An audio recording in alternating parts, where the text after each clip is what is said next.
Fil-fatt l-iskema ħatkun qed tibda kif ħabbar anke l-Ministru tal-Finanzi mill-ewwel ta' Mejju. Ovvjament każijiet li kien hemm qabel dawk jkunu trattati ad hoc skont iċ-ċirkostanzi partikolari illi nqalgħu dakinhar.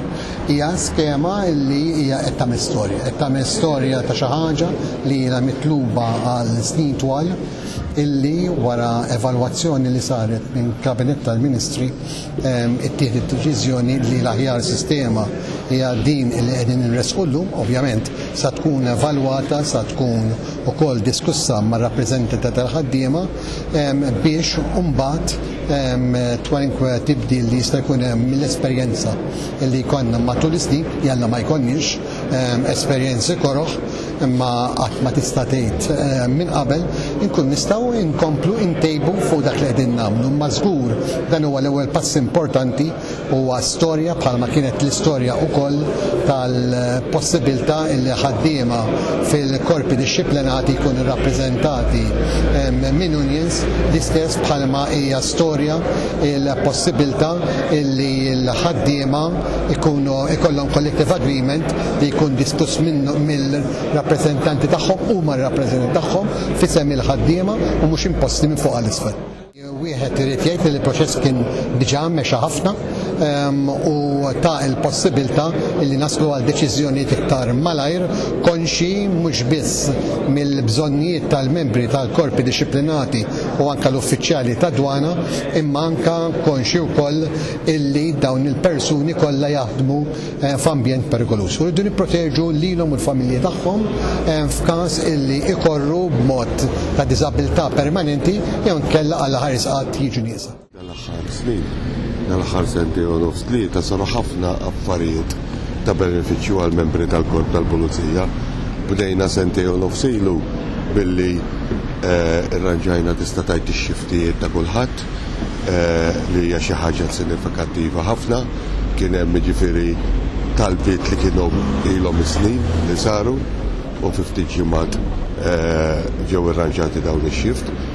Da sar għax jiena l-policy tiegħi primarjament hija li nara l-pulizija kuntenti fuq il-post tax-xogħol tagħhom, għax nemmen li jekk bniedem ikun kuntent fuq il-post tax-xogħol tiegħu il-motivazzjoni tkun ikbar.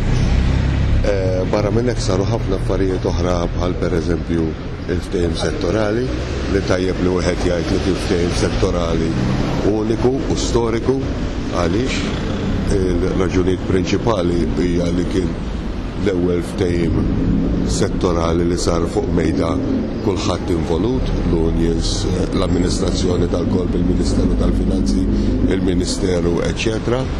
Number 2, dal-ftehim settorali ġab l-40 sija l-membri tal-Korp, kemm konna ngħidu, l-40 sija mhux se ninsija jiena, għax ġibna l-40 sija waqt 40 sena fil-Korp. U importanti wkoll kienet li dan il-ftehim settorali jibqa' jirrifletti lill-membri tal-Korp għal ħajjithom kollha. Għaliex għax il-membri tal-Korp dan il-ftehim settorali avvanzaw skala u ħajibqa' jirrifletti fil-pensjoni għal ħajjithom kollha. Din tal-lum hija xi ħaġa storika, hija wkoll xi ħaġa li kienet ilha tissemma snin. ħdimna flimkien, ħdimna d-dipartimenti kollha, ħdimna mal-Ministeri. Illum għandi sodisfazzjon ngħid ukoll li din il-ħaġa twettqet ħatibda tiġi effettiva minn Mejju ta' din is-sena. Hija xi ħaġa li żgur ħajħdu pjaċir miha il-membri tal-korpi dixxiplinati kollha, barra ovvjament il-Pulizija li hija xi ħaġa sabiħa ħafna, xi ħaġa li anke lilhom u lill-familjari tagħhom għandhom xi ħaġa ta' soljef, xi ħaġa li sserħilhom f'rashom u nemmen li llum anke b'din ħaġa ħa tkabbar ukoll il-motivazzjoni fil-membri tal-Korp.